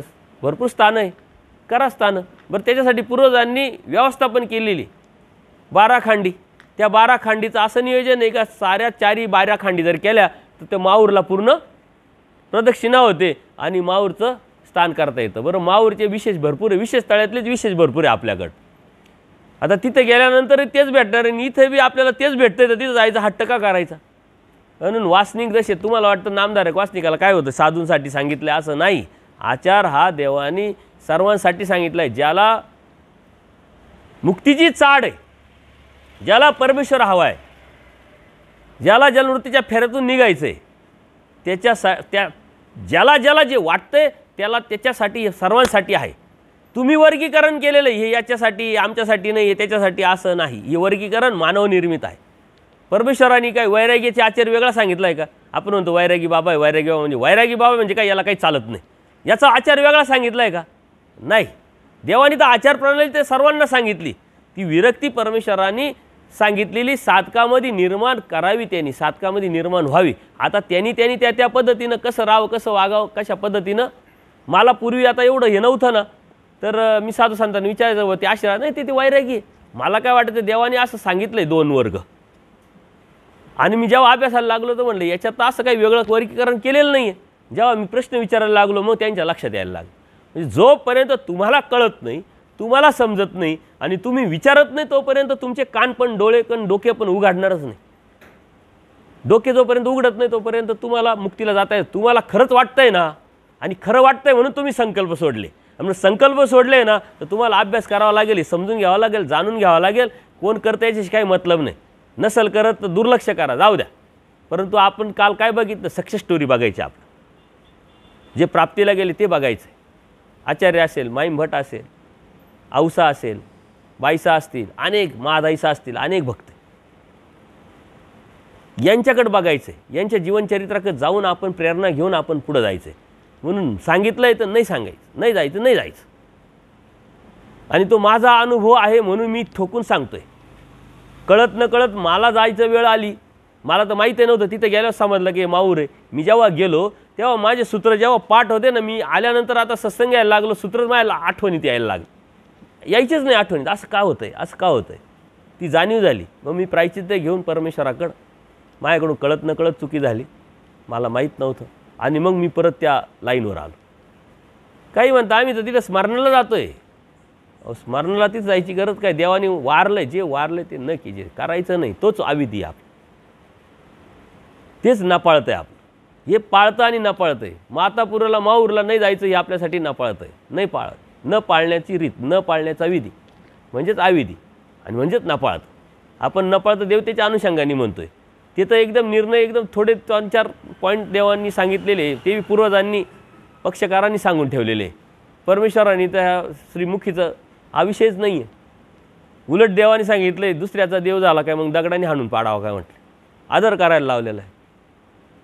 आपलं काय होतं की आपण जेव्हा तत्त्वज्ञान सांगायला सुरुवात करतो ना समोरच्याला, सर्वात जास्त देवतेच्या बाजूने बोलतो आणि देवतेच्या द्वेषात्मक आणि दोषाचार निराशाजनक अत्यंत आपले दुश्मन अशा पद्धतीनं मांडणी करतो. आणि मग समोरचा सात्विक नसेल ते योग्यतेने काय एवढा तिरस्कार का देवतेचा करायचा, एवढा द्वेष का देवतेचा करायचा. वास्तविक देवता हा सिस्टमचा भाग आहे. देवते व्यतिरिक्त परमेश्वर हे जीव उद्धारण्याचं कार्य करू शकत नाही. सृष्टी चालवण्याचं काम ते करतात, तो त्यांचा भाग आहे ना, ते पाहतील ना. आपण डोकं लावायचं काम काय करायचं आहे. उलट आपल्याला आपली त्यांची संबंधच नाही आहे. आपण परमेश्वराची भक्त आहे, परमेश्वराला शरण आलेलो आहे. परमेश्वरांनी काय सांगितलं आहे ते बघा आणि ते चालायला सुरुवात करा. सूत्र भरपूर मोठे आहे अनंत सामायतेत अनिक न सामाय म्हणते. अनिक सामायतेत अनंत न सामाय. का अनंत तो आनंद. खरंच आपल्याला देव पाहिजे, खरंच परमेश्वराची प्राप्ती पाहिजे, खरंच आपल्याला मुक्ती पाहिजे, खरंच आपल्याला नरकात जायचं नाही ना, तर आपल्या हृदयामध्ये बाकीचं चिंतनच आलं नाही पाहिजे. जीवाचं असेल, देवतेचं असेल, प्रपंचाचं असेल. जीव आला म्हणजे सारंच आलं. मग याचं त्याचं उखाळे पाखाळे निगेटिव्ह, याचे दोष त्याचे दोष आलेच नाही पाहिजे. देवतेच्या अनुषंगाने आलेच नाही पाहिजे. धर्म सांगण्याच्या अनुषंगाने तेवढ्या पुरत्या त्या गोष्टी आल्या, ती गोष्ट ठीक आहे. प्रपंचाचा विषयचा आपण तर दोघं जर भेटले तर त्याच चर्चा करतो, याच्या त्याच्या करतो, नाही तर प्रपंचाच्या करतो. परमेश्वर काय म्हणतात, खरंच मी तुम्हाला पाहिजे, तुमच्या हृदयात मी खरंच आलेलो आहे, तुम्हाला जाणीव झालेली आहे, तर अनेक गोष्टी येणारच नाही. बरं, इतर ठिकाणी चर्चा करून उपयोग काय. ज्या ठिकाणी तुम्ही कामावर आहात, ज्या ठिकाणी तुम्ही व्यवसाय करताय, तिथं जाण ते करा ना. त्यातून जेव्हा तुम्ही बाहेर पडता तरी त्याच्यात चर्चा करत असेल तर त्याचा उपयोग काय. जिथं आहे तिथं जाय ते करा. जिथं आहे तिथं ते न केल्यामुळे इकडूनचं तिकडं तिकडूनचं इकडं अशी अडचण झालेली. म्हणून परमेश्वर काय म्हणत, अनंत सामायतेत अनिक न सामाय. परमेश्वराच्या प्राप्तीच्या अनुषंगाने जेव्हा आपण चाललोय ना, तर जर परमेश्वर आपल्या हृदयात असेल, चिंतन मनन आपलं सतत जर तेच असेल ना, तर आपल्याला कशाचा त्रास होणार नाही त्रास. कारण तुमची एकाग्रता आता निर्माण झालेली. तुम्ही एका ठिकाणी वेधले गेलेले, वेच निर्माण झालेला, तुम्हाला ती जाणीव झालेली. तुम्हाला आता काहीच नको वाटते, सर्व घाण वाटते. घाण वाटली पाहिजे, आपल्याला घाण वाटत नाही दुसरं, आणि त्याच्यामुळं आपण इकडे येत नाही. ते घाण वाटलं तर, अनिष्ट वाटलं तर इकडे येऊ ना आपण. जीव एका वेळेस एकाच ठिकाणी राहणार आहे. त्याच्यामुळं हे जे सूत्र, याचं सतत चिंतन आपण केलं पाहिजे, सतत मनन आपण केलं पाहिजे. त्यातून आपण काय जर यदा कदाचित आपण कोणाबरोबर गेलो, चर्चा करायला लागलो, लगेच सूत्र आठवलं, आपण लगेच थांबलो पाहिजे. अन्य वार्ता थांबलो पाहिजे. परंतु आपल्याला सारं कळूनही बी जर आपण करत असलो तर आपण महानुभाव पण नाही, परमेश्वर बी आपल्याला होणार तर नाही, पण आपल्याला परमेश्वराची प्राप्ती पण करायची नाही आहे. आपण फक्त सोंग घेतलेलं आहे. महानुभावांचं सोंग, भक्तीचं सोंग, दैवराटीचं सोंग. या सोंगाला आणि या डुप्लिकेशनला काही अर्थ नाही. पण जे करायचं ते व्यवस्थित करा, नीट करा, समजून उमजून करा. अन्यथा नाही केलं तर काही देवाचं आणि धर्माचं भलं थोडी होणार आहे. तुम्ही संकल्प सोडले, धर्माचं भलं होणार आहे, देवाचं भलं होणार आहे? नाही, तुमचं भलं होणार आहे. मग तुमच्या भल्यासाठी तुम्हाला चाड पाहिजे, तुमच्या भल्यासाठी तुमचा प्रयत्न पाहिजे, तुमच्या भल्यासाठी तुम्ही त्याच्यावरती चाललं पाहिजे. अन्यथा तुमच्यासाठी दोन्ही कोणी प्रयत्न करणार नाही, कोणीच नाही प्रयत्न करणार. लिंगचिन्ह मुद्रा न व्हावी. आता ह्या ज्या गोष्टी आहे, तरी आपण काही धर्म अभिमान घेऊन, काल म्हटले ना, गाठी घातली पाहिजे, चिन्ह आहे. परंतु कोणत्या अनुषंगाने नाही पाहिजे आणि कोणत्या अनुषंगाने पाहिजे हे नामधारक वाचणे. आपण दुसऱ्यावरती प्रभाव, द्वेषात्मक प्रभाव टाकण्यासाठी ना प्रयत्न करतो. आम्ही आम्हाला चालत नाही. ही सामुग्री आपण आमच्याकडे खूप मोठी अशी दाखवण्याचा, असं सांगण्याचा आपण प्रयत्न करत असतो. अप्रत्यक्षरित्या त्याला आपण ढकलत असतो, दूर ढकलत असतो धर्मापासून. तुम्हाला हे प्रॅक्टिकल पहिल्याच दिवशी भेटलं इथं. हे प्रमोदचा जो चुलत भाऊ होता सज्जन, तो आला, बिगर उपदिशी होता की नाही. आपण त्याला विचारलंच नाही, तू बिगर उपदिशी का उपदिशी आहे. मला माहीत होता हा बिगर उपदिशी आहे, कारण याचं माझी चर्चा झाली होती प्रमोदची. पण त्याला ती जाणीव करून नाही दिली की आम्ही तुझा द्वेष करतोय, तुला आम्ही वेगळं समजतोय. हे धर्म परमेश्वराने जो सृष्टी निर्माण केली सर्वांसाठी, माझ्यासाठी, तुमच्यासाठी, तुझ्यासाठी पण, ही जाणीव जेव्हा त्याला आपण अप्रत्यक्षरित्या करून दिली आणि त्याला आपलंसं करून त्याला समजावलं, तर त्यांनी तो निर्णय घेतला. या ज्या गोष्टी आहे ना, या आपण ह्या आमच्याकडे काहीतरी वेगळं आहे आणि आम्ही काहीतरी वेगळं आहोत, हे डिफरंट अभिमानात्व असलं पाहिजे, परंतु गर्वातव नसलं पाहिजे, अहंकारातव नसलं पाहिजे. या अनुषंगाने सूत्र आपण घ्यायचं.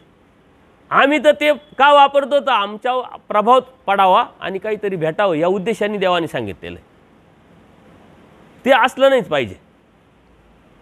सृष्टी सर्वांसाठी आहे. परमेश्वर सगळे जीवाचं चिंतन करतात. परमेश्वर सम, जीव विषम. मला भेटलंय म्हणून माझं काही पूर्वकर्माची जोड असल्यामुळं ते भाग्य मला देवाने दिलेलं आहे. परंतु हा माझ्या संपर्कात आला याचा अर्थ याच्यासाठी कर्तव्य मला परमेश्वराने दिलेलं आहे. म्हणून त्याला आता सैन्यानी साहेबांनी दोनच जास्त वेळ बोलले नाही, परंतु एक अनुभव सांगितला ना. आमचे कजन त्यांच्या संपर्कात 10 वर्षापासून होतो, ते धर्माचे होते, पण त्यांनी काहीच सांगितलं नाही. त्यांना निमित्त झाले, त्यांचे एक जिथं सर्व्हिस करतात तिथलेच एक ऑफिसर आणि त्यांनी खूप काही जास्त सांगितलं नाही, पण योग्यता होती त्यांच्यामध्ये. एक पुस्तक वाचलं, बरेचसे प्रश्न क्लिअर झाले, चर्चा झाली, धर्माला लागले.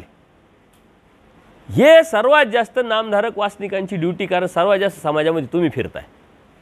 यदा कदाचित त्या व्यक्तीनं त्या पद्धतीनं जर हँडल केलं असतं 10 वर्ष अगोदर ते उपदेशी झाले असते.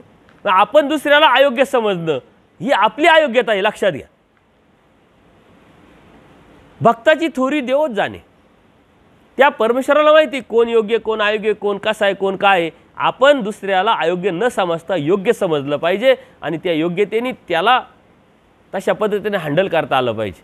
आपण एक सामुग्री निर्माण करून घेतलेली, एक चिन्ह निर्माण करून घेतलं का आम्ही काहीतरी आणि आम्हाला काहीतरी कळालं आहे. ब्रह्मविद्या म्हणजे काहीतरी. आता अन्य लोक ब्रह्मविद्या झाली म्हणजे नेमकी काही विद्या झाली का? विद्या म्हणजे चमत्कार, विद्या म्हणजे काहीतरी देवाणघेवाण, अभावाचा भाव, भावाचा अभाव, सायन्स. परंतु ब्रह्मविद्या काय? ब्रह्मविद्या आपल्याला अंतर्बाह्य बदल करावणाऱ्याला लावणारी विद्या आहे. आपल्या जीवनाचं मर्म, जाणीव, किंमत कळायला लावणारी विद्या आहे. परमेश्वर प्राप्त निर्माण करणारी विद्या आहे. आणि याच्यापेक्षा मोठी विद्याच नाही आहे. आणि आपल्याला काय पाहिजे, दुसऱ्याला काय पाहिजे बघा. या तुम्ही जर सांगितलं, देवानी तो प्रयोग करून आपल्याला दाखवला आहे. म्हटले जा इथं कैवल्यदान देणारा आलेला आहे, दवंडी पिटा. कुणी आलं का? सफेद दांडी पिवळी दांडी सफेद करणारा आलेला आहे, गर्दीच गर्दी. आपल्याकडं काय आहे आणि आपल्याला देवानी काय दिलेलं आहे हे आपण समजणं, जाणीव करून घेणं अत्यंत गरजेचं आहे. वृत्तीआधीन न होय, स्थितीआधीन न होय. आपण वृत्तीआधीन जातो, स्थितीआधीन होतो. नाही नाही मी हे ठरवलं आहे, मला असं नाही, मला इथं झोप येत नाही, मला इथं जेवण येत नाही, मला हेच चालत आहे, मला तेच चालत आहे, मला असंच आहे, मला तसंच आहे, मी असं ठरवलं. अहो देवानी काय ठरवलं, देवानी काय सांगितलं, ही लवचिकता आपल्यामध्ये असली पाहिजे. फक्त सिद्धांत मोडणार नाही. सिद्धांत, वचन, वचनार्थ, वचन जाओ निधीचे. जे वचन, वचनार्थ आपल्या हृदयातून जाणार नाही, या विचार करून बाकीच्या ठिकाणी आपण मोल्ड झालो पाहिजे. संग्रह पाळाव देवानी सांगितलंय. समाजात कसं राहायचं, काय राहायचं, सर्वात मेन प्रॉब्लेम तोच आहे लोकांचा, की हे करू का, ते करू का, असं करू का, तसं करू का, हे घेऊ का, ते घेऊ का, नको घेऊ का, घेतल्याने काय होईल आणि घेतल्याने नाही काय होणार. नवरात्र आता निम्मे संपत आले तरी प्रश्न येत आहे का बाबा नवरात्रात मग बाहेरचं चालत आहे का? पाणी घेतलं तर आता मी बाहेर प्रवासात आहे, बिस्लेरी बॉटल घेऊन पिलो तर काय, नाही पिलं तर म्हणलं काय, तू राहू शकतो का? पाणी तर जीवन आहे. हां, तुझ्या पैसे देणार आहे का? तुला फुकट भेटणार नाही, पैसे द्यावा लागतील ना. मग तुझे पैसे, तुझ्या पैशाने जर तू बॉटल घेतली त्याच्यावरती हक्क कोणाचा? त्या दुकानदाराचा का तुझा? जर तुझाच हक्क झाला तर ती बॉटल तुझी झाली ना. तुझं पाणी प्यायला तुला अडचण काय? एकाने प्रश्न विचारला, म्हणले नवरात्राचा तर उल्लेखच नाही म्हणले या चरित्रामध्ये. म्हणलं तू खरा महानुभाव आहे, नवरात्राचा उल्लेखच नाही म्हणले. मग कशाचा उल्लेख आहे? म्हणे नवमीचा उल्लेख आहे. नवरात्राचा उल्लेखच नाही म्हणे. 9 रात्र म्हणजे 9 दिवस झाले ना, रात्र तेवढे दिवस. नवमीचा एकच दिवसाचा उल्लेख आहे. म्हणले मग तुला हे सारं कळत आहे ना, मग हे पाळायचं न पाळायचं हे तू ठरवायचं. आता पॉझिटिव्हली विचार केल्यानंतर तुम्हाला सांगितलं, नवरात्र हा विषय नंतरच्या काळामध्ये उत्सव म्हणून स्वीकारला गेला नाही, तरी नवमी एकाच दिवसाचा उल्लेख आहे. आणि त्या दिवसाचा उल्लेख आहे. देवाने त्यावेळेस प्रवास करायला नाही लावला, इकडे तिकडे जायला नाही लावलं, गपचूप बसा म्हटले. आणि त्याच वेळेस मान हो प्रवास करतील टाटे चालले, इकडे देवपूजेला आणि तिकडे देवपूजेला आणि तिकडे देवपूजेला. तिथं गुपचूप बसा, स्मरण करा, चिंतन करा. तोही दिवस कोणत्या अनुषंगाने? पूर्वी लोकांना बळी द्यायचे, हिंसा व्हायची. जिथं हिंसा होती तिथं थांबू नये साधकाने. आपण परमेश्वर भक्त आहोत, हिंसावरती ते स्थानी नसावे.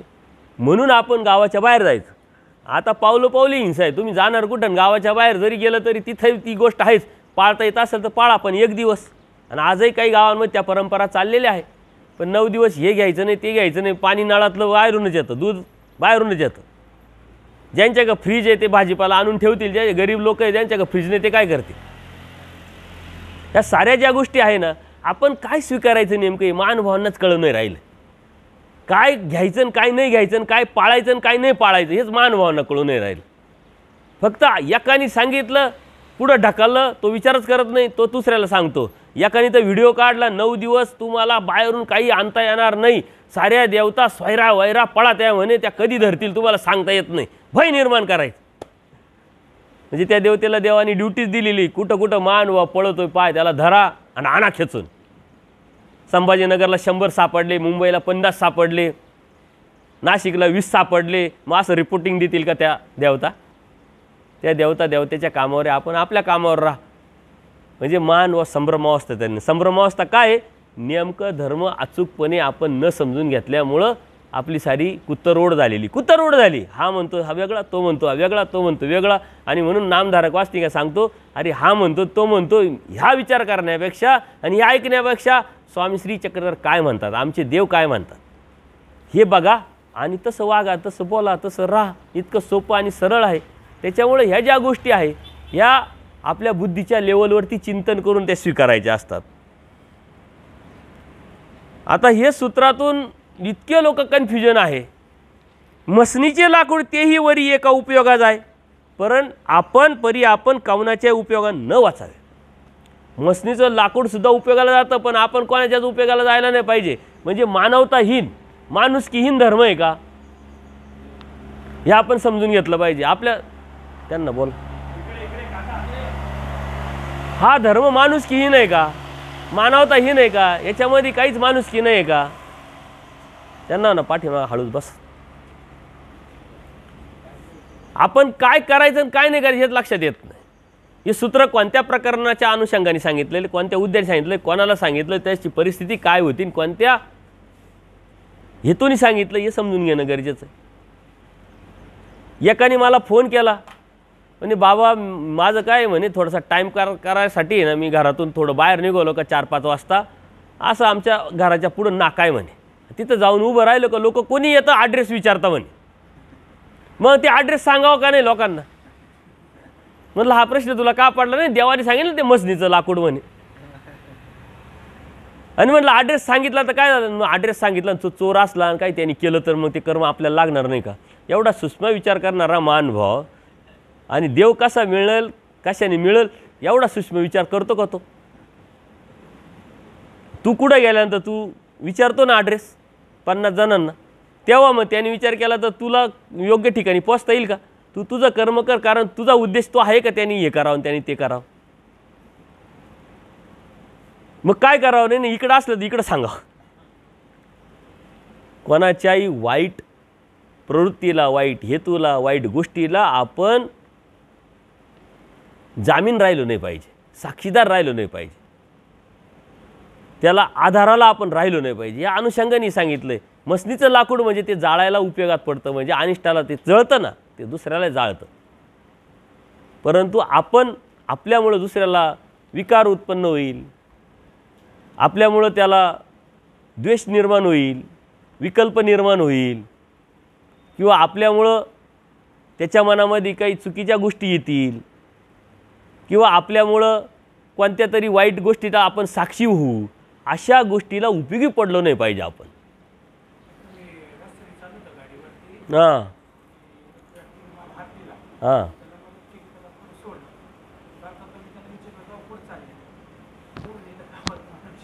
काय काय गावामध्ये मटण घेण्यासाठी चाललंय. तर अशा मग आता असं मला ते नंतर मला त्याचा पश्चाताप झाला, अशा वेळी काय विचार करा? हे बघा, तुम्हाला काहीच माहीत नाही आहे की याला कुठं जायचं. तुमचा हेतू काय? फक्त याला मदत करायची आहे. कारण कोणाला तरी आपण मदत करणं आपला धर्म आहे. आपला धर्म मानवता ही नाही का, माणुसकी ही नाही का? हे सांगा पहिले. सर्वात जास्त माणुसकी मानवता तर परमेश्वराने सामाजिक आपल्याला सांगितलेलं आहे. तुमचा उद्देश काय आहे? त्याला मदत झाली पाहिजे. त्यांनी हात दिला, त्यांनी तुम्ही जबरदस्ती नाही केली ना, त्याच्या कडेने तुम्ही त्याला मदत केली. तुमचा आदभाव नव्हता, तुम्ही तर झाले. त्यांनी हात नसता दिला तर बळच म्हणले असते का चला चला. ते रिक्षावाले म्हणतात यायचं का यायचं का यायचं, त्यांचा धंदा आहे. या दादाला माहिती आहे, ते म्हणतात प्रत्येकाला इकडे जायचं का इकडे जायचं का इकडे जायचं का, चला चला चला चला. गाडीवाला असेल, बिझनेसवाला असेल, प्रत्येकजण म्हणतोय. त्यांनी आपल्याला हात दिलेला आहे ना, त्याच्यामुळं आपण मदत करणं, आपण आपला धर्म सांभाळणं ही आपली ड्युटी, आपलं कर्तव्य. एक साधू असतात, ते तुम्ही ऐकेल पण असेल. ते साधू एका नदीवर जातात अंघोळीसाठी. तिथं विंचू असतो, तो येतो विंचू. आता त्या साधूला कळतं का हा जर पाण्यात गेला तर हा मरेल. साधूनी काय करावं? तो हातात धरला, बाहेर टाकला. विंचवाचा धर्म काय आहे? चावा घेणं. त्याने ते चावा घे. त्याला माहिती आहे का की हा मला वाचू राहिला आहे? कारण त्याला लगेच जाणवलं की मला कोणीतरी स्पर्श करतो मला मारतं का काय, तो मला आपल्याला घाबरतो, आपण त्याला घाबरतो. त्यांनी डंक केला, तो लगेच टाकून दिला, परत तो पाण्यात पडला, परत वाचवण्यासाठी त्यांनी परत उचलला, साधूंनी बाहेर टाकला, टाकायचा प्रयत्न केला, परत वाचवला. आता साधूंबरोबर 1-2 शिष्य होते, म्हणजे बाबा कशाला रिकामे उद्योग करू राहिले, तो चावतोय तुम्हाला तरी वाचवतोय. अरे म्हणे तो चावतोय हा त्याचा धर्म आहे, तो त्याचा धर्म सोडत नाही आणि मी साधू आहे, वाचवणं हा माझा धर्म आहे, मी का सोडावं. तुमचा धर्म काय सांगतोय, तुम्ही ड्युटी करा, तुमच्या मनात विकल्पच आणायची गरज नाही. तू विचारलं म्हणून कळालं ना तुला, त्याच्यामुळं तो त्याचा धर्म आहे. उलट तुला संधी भेटली, मी नॉनव्हेज आणायला चाललोय, संधी भेटली, नॉनव्हेज खायचं नाही आहे, तो मानवता आहार नाही आहे. त्याला जर समजावलं असतं या जगाच्या त्यातून बाहेर पडला असता, काय सांगावं, त्याची कणव तुझ्यापर्यंत होती, परंतु तुला घाई होती, तू त्याला सोडलं, उलटं नंतर पश्चाताप झाला, अरे आपण करायला नव्हतं पाहिजे ना, आपण करायला नव्हतं पाहिजे ना, आला आणि प्रसवमोडीत बसला. आम्हाला तसा अनुभव आला होता की नाही, तू होता त्यावेळेस, बारगाचे सर होते.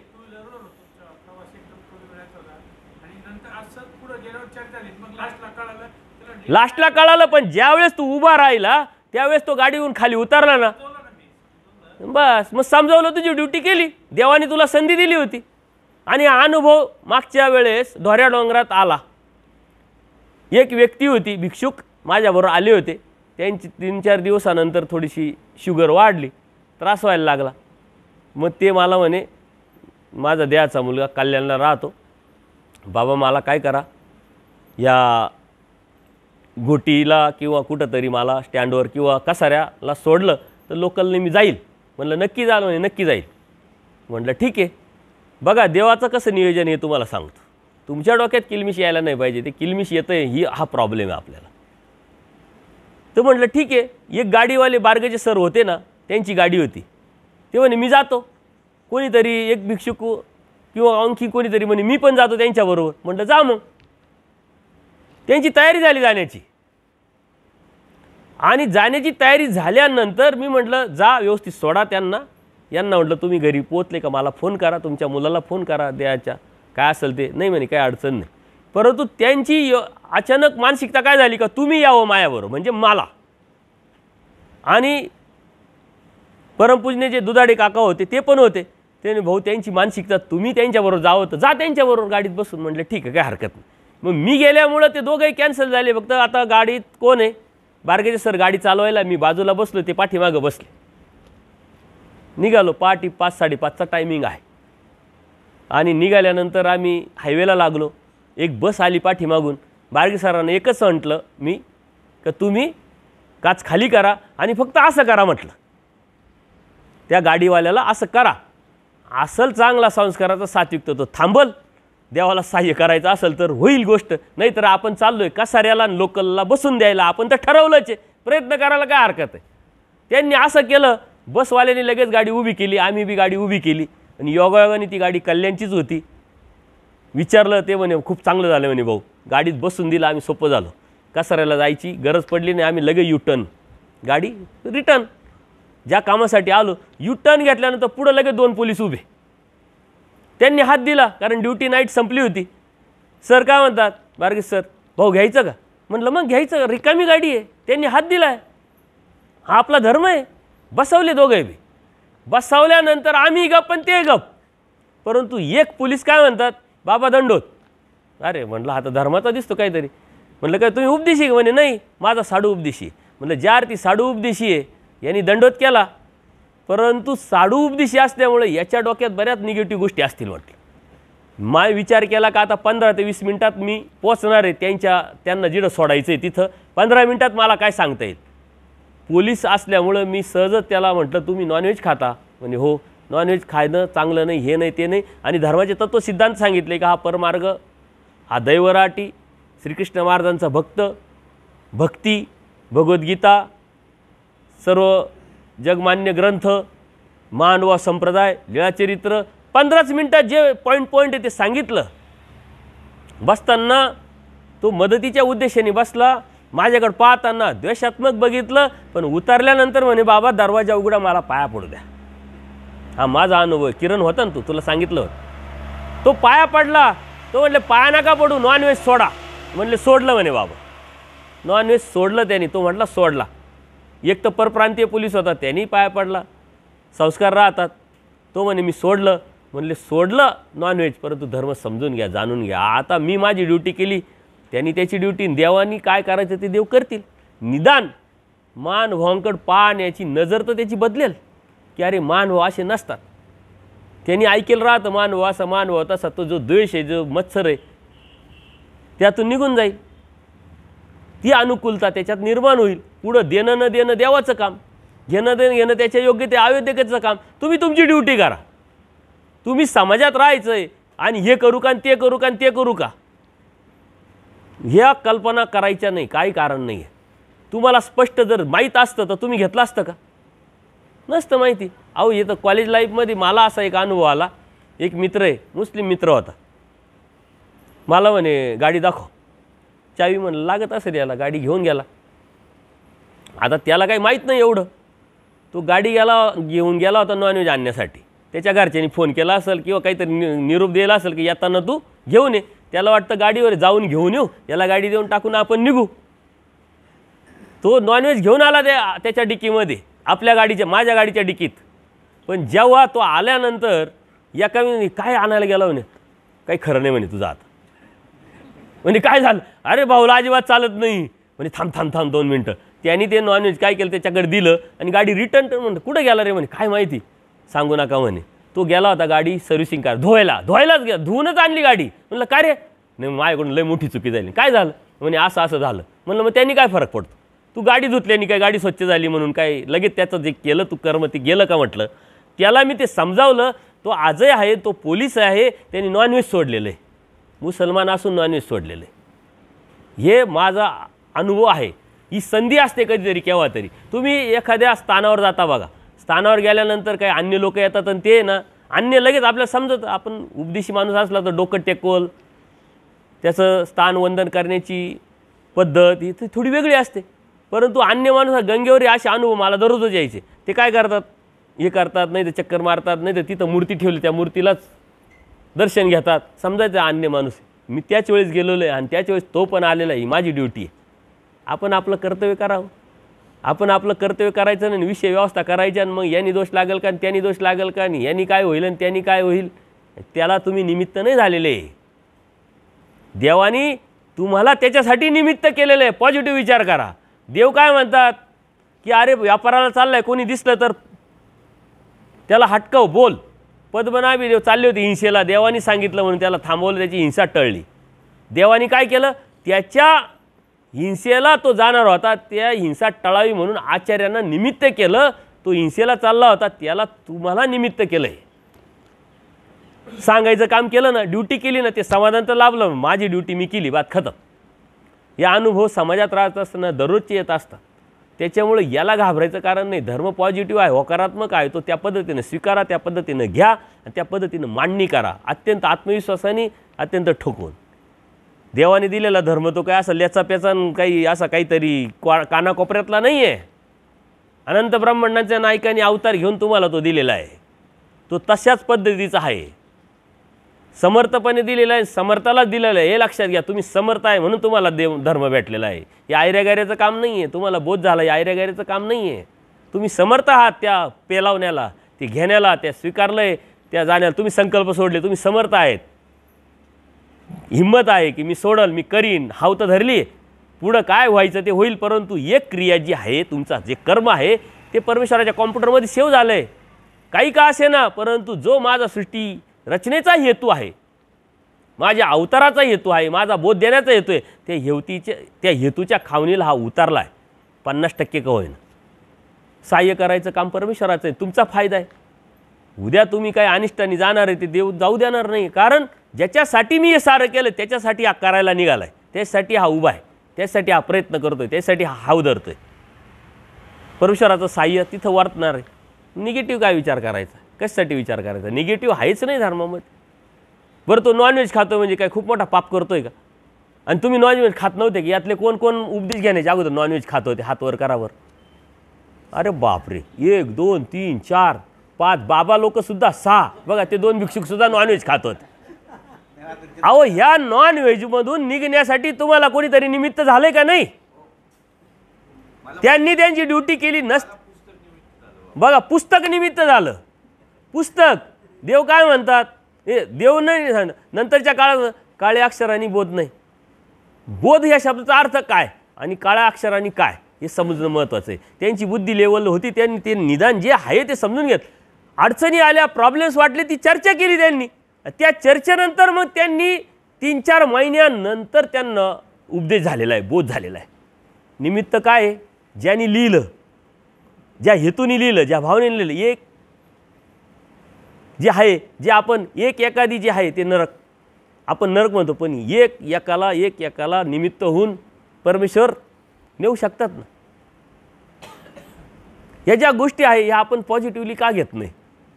एक सेवीत जाय, एक न सेवीत जाय. एक त्यांनी जे लिहिलं आहे तो कोण आहे काय आपलं त्यांचं लेखक असतील, परंतु ते हेतूने लिहिलं आहे यांना ते निमित्त झाले. त्यांना माहिती का निमित्त आहे? आचार्य आपल्याला निमित्त आहे, पूजनीय माईम भट आपल्याला निमित्त आहे. का? तर त्यांनी लीळाचरित्र लिखाण केलं नसतं, आपल्यापर्यंत धर्म आला नसतं, तर ते आपल्या देव कळाला असता, देव समजला असता. केशवास निमित्त आहे, सूत्रपाठ वेगळं काढून त्यांनी सुंदरपणे मांडणी करून आपल्यापर्यंत पोचवलं आहे. पक्षकार निमित्त आहे, आपले आजचे जे साधक आहे अनेक जे आचार करता आपला देव बाला आपण भलं आचार का, ते आपल्याला निमित्त आहे, कारण त्यांच्याकडून आपल्याला प्रेरणा भेटते.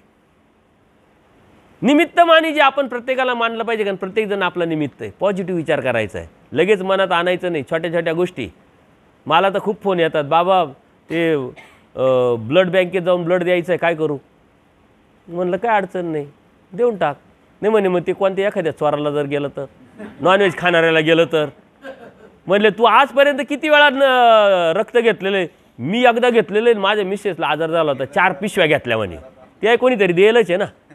तू तुझी ड्युटी कर ना, ते आता काय करायचं ना. आणि असा विचार कर ना, यदा कदाचित आपल्या एखाद्या साधूलाच ते रक्त तुझं जाईल. निगेटिव्ह काय विचार करतो तू? तुला ज्या अर्थी इच्छा तयार झालेली त्या अर्थी परमेश्वर कोणातरीसाठी तुला परमेश्वर निमित्त करताय. मी देतोय, कोणासाठी देतोय? एका साधूला, एका चांगल्या माणसाला, एका चांगल्या व्यक्तीला, का जो धर्म सांभाळणार आहे, त्याला बोध परमेश्वर देणार आहे, तो प्राप्तीला जाणार आहे, याच्यासाठी मी देतोय. अशी भावना ठेव ना. तू निगेटिव्ह काय विचार करतो? मानव सर्वात जास्त निगेटिव्ह विचार करतात. निगेटिव्ह धर्म देवानी सांगेलच नाही आहे. कुठून आले निगेटिव्ह हेच मला कळत नाही. जे नाही आहे ते आलं कसं, कुठून आलं? कारण आलं तर मग कळतं ना, समजतं ना. पॉझिटिव्हिटी परमेश्वराने तत्त्वज्ञानातून सांगितलेली आहे. आणि हे निगेटिव्ह विचार आले कुठून? तर हे म्हणून आपल्याला काय करायचं, काय नाही करायचं हे समजून घेण्यापेक्षा काय नाही करायचे समजून घ्या आणि विचार करा. हे विचार आता हे भरपूर आहे. 2-3 सूत्राचं चिंतन केलं आहे, याच्यावरती तर आपली महिनाभर पोथी होईल. कारण ते चिंतन केलं, त्यातून तुम्ही बाहेर पडले ना, त्या विचारातून, निगेटिव्ह विचारातून, आपोआपच तुम्हाला एक आत्मविश्वास, पॉझिटिव्ह विचार येतील आणि परमेश्वरापर्यंत जातील. तर आविधीचं आपण चिंतन करतोय, आपण परत कंटिन्यू तेच विषय पुढं घेऊ वेगवेगळ्या.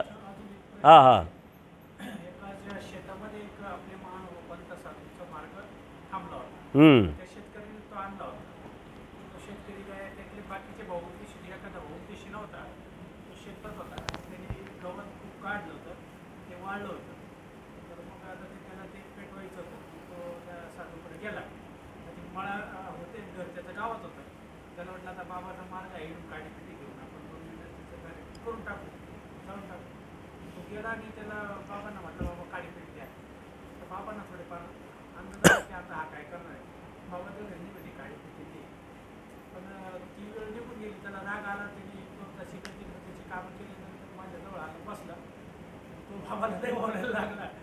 अरे बाबाला म्हणे आम्ही आणलं मार्गासमोर आलं लक्षात माझ्या. बघा तर ह्याचं काय असे बघा प्रसंग आहे, त्यांनी त्याचं काम करायचं, त्यांनी त्याला कर्म करायचे. आणि बाबाला अंदाज आला का एकाचसाठी करायचं आहे. काडीपेटी कोणी घेत नाही, एक तर बिडी सिगारेट पिण्यासाठी किंवा जाळायला. काडीपेटीचं कामच ते, दुसरं विषयच नाही काही. त्याच्यामुळं साधूंनी केलं ते बरोबर केलं, परंतु त्याला जर डायरेक्ट नाही म्हणण्यापेक्षा समजून सांगितलं तर बाबा काडीपेटी आहे, परंतु तुला देता येणार नाही. का देता येणार नाही? तर तू काडीपेटी घेऊन तू गवत जाळणार आहे, ते गवत जाळताना हिंसा होणार आहे, त्याला मी निमित्त होणार आहे. आम्ही साधू आहोत, आमच्यासाठी तो आचार नाही आहे. त्याच्यामुळं माफ कर बाबा, मनात तू आणू नको, काही गैरसमज करून घेऊ नको.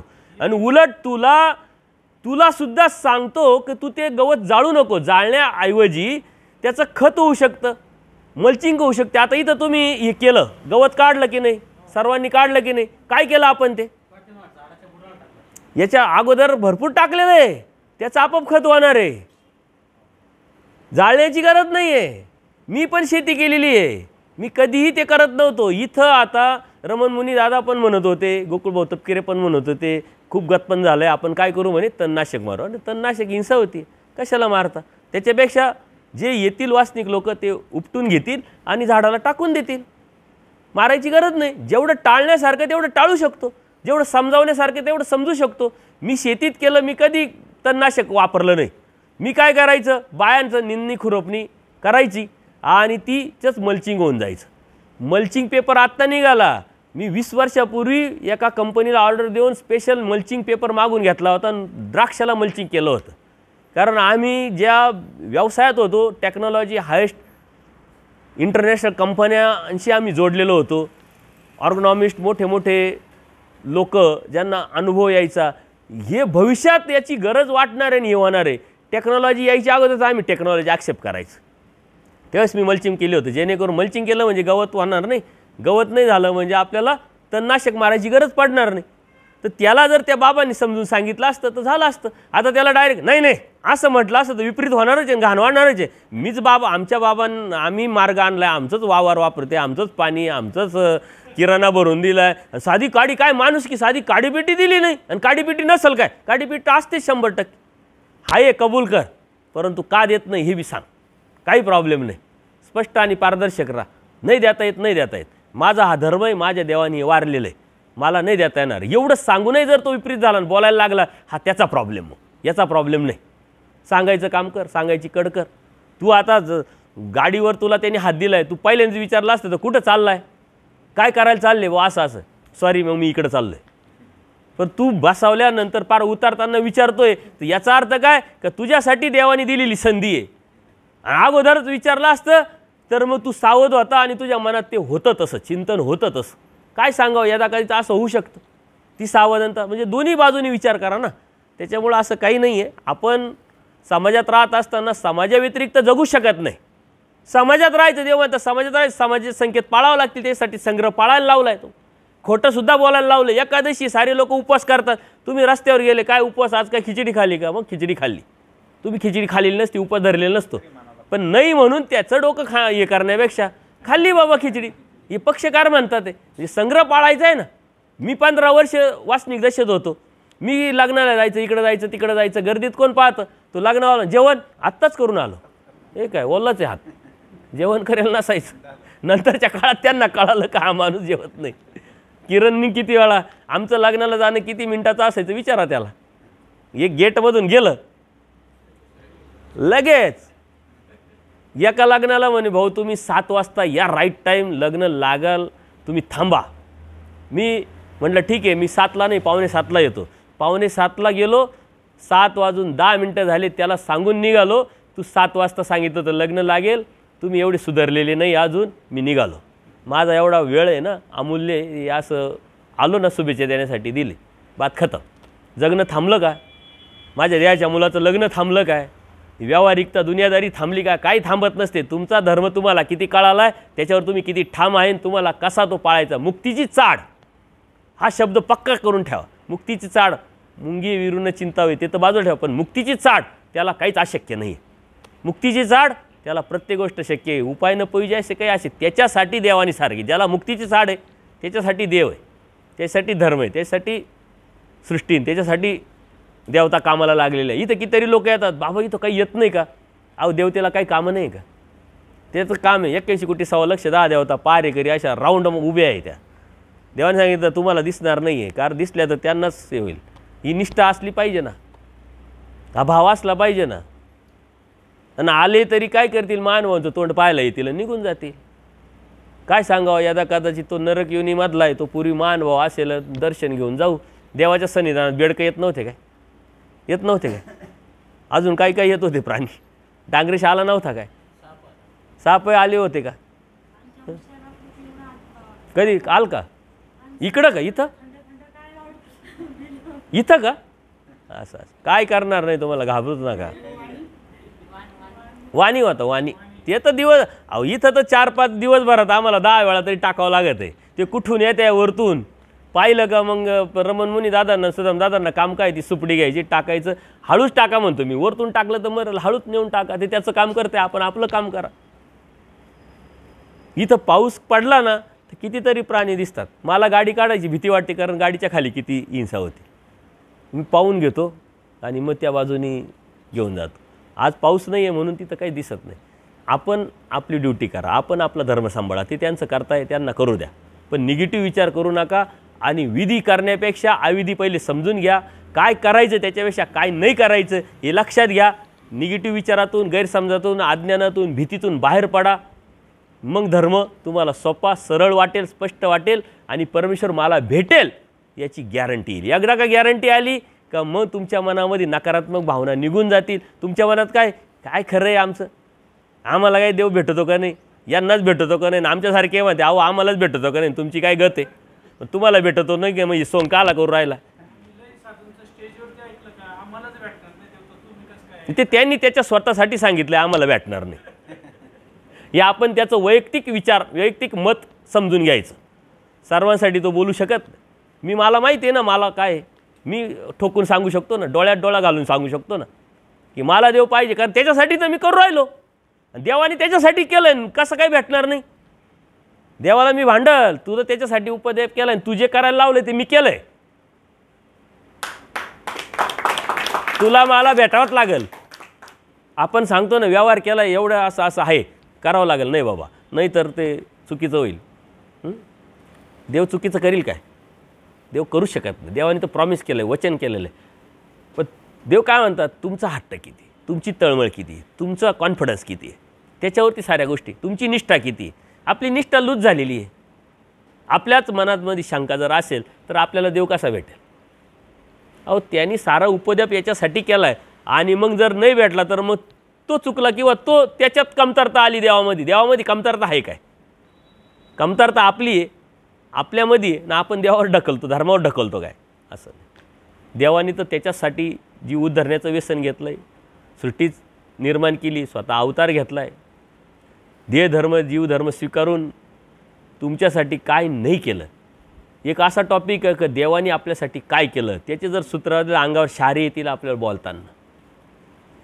हे ज्या गोष्टी देवाने आपल्यासाठी काय केलं हे जेव्हा समजून घ्याल ना तुम्ही, तेव्हा देवाविषयी आवडी निर्माण होईल. एखाद्या व्यक्तीने आपल्यासाठी काही केलं तर आपल्याला त्याच्याविषयी किती आदर असतो, किती प्रेम असतं, आपण किती त्याचे धन्यवाद आभार मानत असतो की नाही. देवाने आपल्यासाठी काय केलं याची जाणीव नाही आपल्याला, म्हणून सारा प्रॉब्लेम आहे. काही हरकत नाही, हे विषय आपण पुढं नेऊ. काही प्रश्न असतील तर संध्याकाळी आपण त्याचं चिंतन करू. सर्वज्ञ श्री चक्रधर स्वामी की दंडवत हो.